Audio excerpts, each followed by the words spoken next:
Welcome to another Brothers Weekly Wrap. This week we come to you after having a couple of wins against Atherton Roosters up there in Atherton.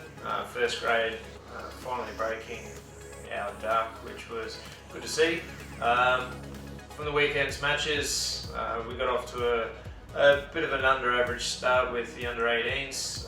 They were right in the game up until half-time. It was 4-4, fair arm wrestle.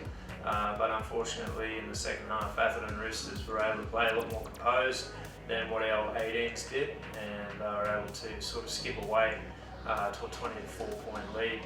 Our boys did make their job easier, just with continued drop of the footy, turning the possession over to Atherton, and when we ended up with one in the bin, sent from the field with 20 to go, it was always going to be hard to try and peg Atherton back, especially in the conditions. As I've alluded to, the conditions were pretty poor on the weekend. It was very wet, very windy, very miserable, and the footy never really reached any great heights, which was a shame. With reserve grade, the boys dug really deep to have another win, make it 3 from 3. The first couple of games have been able to win really pretty, win by large margins.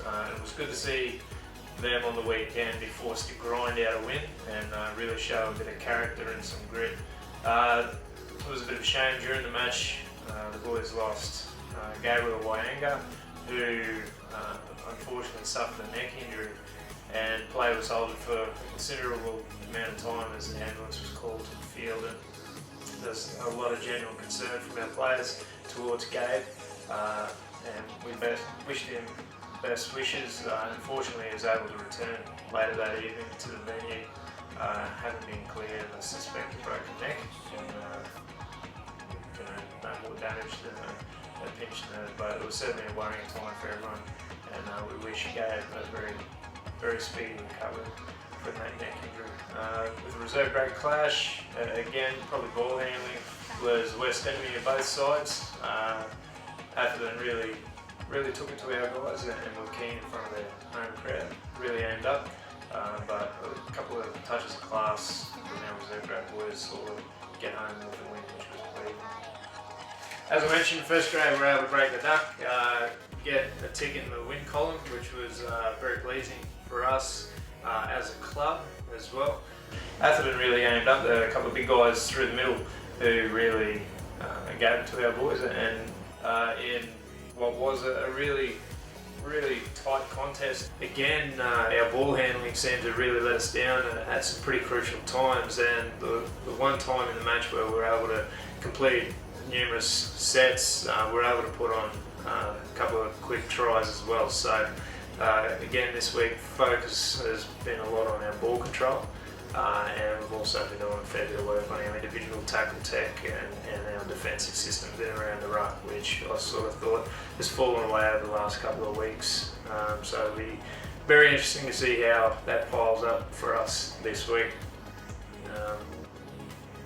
On the weekend, going into the game, we were sort of left in a little bit of disarray. We lost Massinona on game day to a bit of a dental issue, so we've got him all fixed up, and hopefully he's back for this weekend. But in saying that, that provided the opportunity for Justin Sibley to move into a more favoured position in the back row, and we're able to debut young Asa. We had a couple of debutants on the weekend, Asa and also Colonia now. Both had very handy games. Asa getting a nice little try assist for Broski Emery Hunia, and Colonia now was able to bag a double on what I thought was a really impressive debut game. We've also had Matty Bond debut for the club in first grade this weekend, which was fantastic to see, and he's going to be a real asset for us as the season moves forward. Touching on the game itself, I thought our fullback Broski Emery Hunia on the night, I thought he had a pretty big game, but especially after watching video of the match and being able to slow things down and see exactly how busy he really was. He was pretty enormous in that game, and if Broski doesn't take the field, I hasten to say that we don't get the win. So it was great to see Broski play so well and with so much confidence, and hopefully that just continues to grow over the coming weeks. This week though, it's a new week and we need to keep moving forward. This week will see us take on Yarrabah at our home ground, Stan Williams Park.